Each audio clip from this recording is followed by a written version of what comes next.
This is TechCrunch. Henrik Werdelin has spent the last 15 years helping entrepreneurs build big brands like Barkbox through his startup studio Prehype.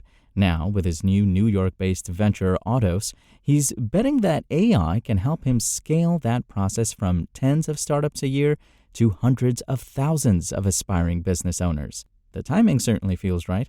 Mass layoffs across a variety of industries have left many workers reconsidering their career paths, while AI tools have markedly lowered the barrier to building digital products and services. At the center of that Venn diagram is Werdelin's latest venture, with its promise to help everyday entrepreneurs create million-dollar AI companies without requiring technical skills. Werdelin's journey from Prehype to Audos reflects the broader transformation happening in entrepreneurship right now. At Prehype, the focus was on working with tech founders to build traditional startups, the kind that might raise millions and aim for billion-dollar exits. Now, he tells TechCrunch, what we're trying to do is take all that knowledge, all the methodology that we've created over the years of building all these big companies, and really trying to democratize it. The idea is that everyday entrepreneurs may sense a shift is afoot, but may not be keen to experiment with so-called AI agents or know how to reach customers. Audos is more than happy to help them, supplying these individuals with AI tools to build sophisticated products using natural language and taking advantage of social media algorithms to find them their niche customers. Facebook and a lot of these platforms, they are just incredible algorithms, and they're incredible at figuring out how to reach your customer if you define a customer group, says Werdelin, who co-founded Audos with his Prehype partner Nicholas Thorne. In fact, Audos uses this system to quickly test whether a founder's business idea has sustainable customer acquisition costs. The approach seems to be working. Audos has helped launch low hundreds of businesses since its beta launch, with its own customers discovering the platform through Instagram ads asking, "Have you ever thought about starting something but don't know where to go?" Among them, Werdelin says, are a car mechanic who wants to help people evaluate repair quotes, an individual who is selling after-death logistics services, virtual golf swing coaches, and AI nutritionists. In a winking reference to billion-dollar businesses, or so-called unicorns, he calls these 1- and 2-person teams donkeycorns.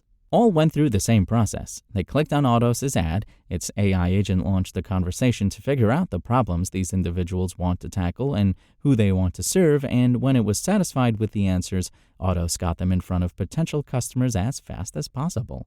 As for returns, Audos operates on a fundamentally different model than traditional accelerators or venture capital. Instead of taking equity, the company takes a 15% revenue share from the businesses it helps launch. In return, founders get up to $25,000 in funding, access to those AI-powered business development tools, and help with distribution, again, primarily through paid social media advertising. We're not taking any equity in their business, Werdelin says. There isn't much point. We don't think these companies might ever get sold, he says. What we're really inspired by are the mom-and-pop shops that are the backbone of our society. The revenue share continues indefinitely, similar to platform fees charged by Apple's App Store. For founders, that means giving up a significant portion of their revenue in perpetuity, a 15% cut that could cost entrepreneurs hundreds of thousands of dollars over time. Some will undoubtedly see that trade-off as worthwhile. Others might question whether the long-term costs justify the benefits. Audos' value proposition raises other questions, too, given how quickly the landscape is changing. While Werdelin emphasizes helping founders build relationships with customers, it's unclear how much of that work the AI agents can actually handle. There's also the matter of differentiation. As Werdelin readily acknowledges, the world is full of these tools, and they're getting better rapidly. What happens when entrepreneurs can access similar AI capabilities without paying a permanent revenue tax? Audos' VCs don't sound worried about those scenarios. True Ventures led Audos' $11.5 million seed round, with partner Tony Conrad explaining the appeal in a Zoom call this week. In addition to having confidence in Werdelin and Thorne, says Conrad, I think there are just lots and lots of people who might eagerly embrace the opportunity to work with a platform like Audos. Conrad draws parallels to Instagram's $1 billion exit with just 13 employees, suggesting that AI could enable even more leverage, even if Audos, which itself employs just 5 people altogether currently, isn't chasing unicorns. As Werdelin explains it, What we're after here is the millions of people who can create million-dollar businesses or half-million-dollar businesses that are real and life-changing. Adds Werdelin separately of why he spun up Audos. What we're trying to do is to figure out how you make 1 million companies that do $1 million in annual revenue. That's a $1 trillion turnover business. Midway through 2025, it doesn't sound crazy. Extending the benefits of entrepreneurship to people who traditionally haven't had access to startup capital or technical skills is an increasingly compelling proposition as traditional employment begins to feel less and less stable.